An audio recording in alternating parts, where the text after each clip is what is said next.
biết đấy ring con biết mà chơi ring con biết rồi ring biết đó rồi chụp ring biết ạ lên tích tích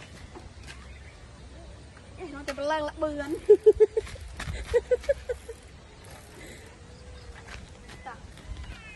ôn mơ tầm mốc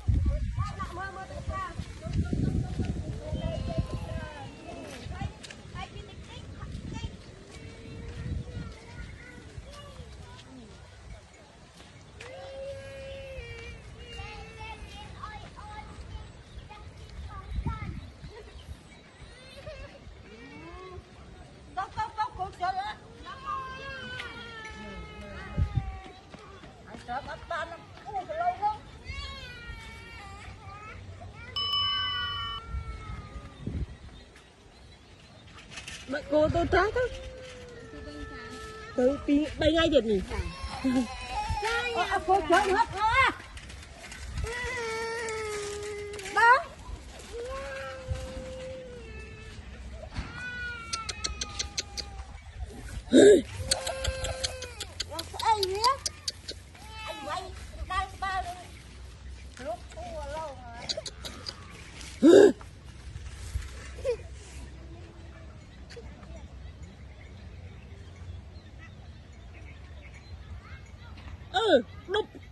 đúc bắt nực và ta nặng đúc băng tăng rồi anh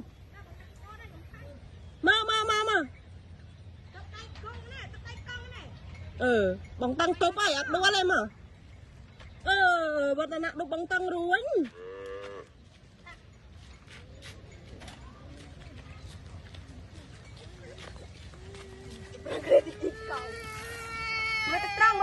mới tới mạ mẹ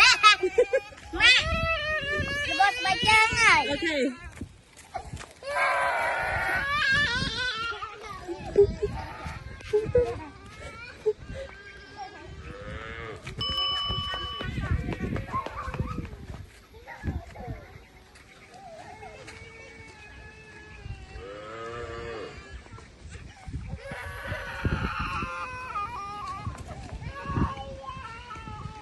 bọ mà vinh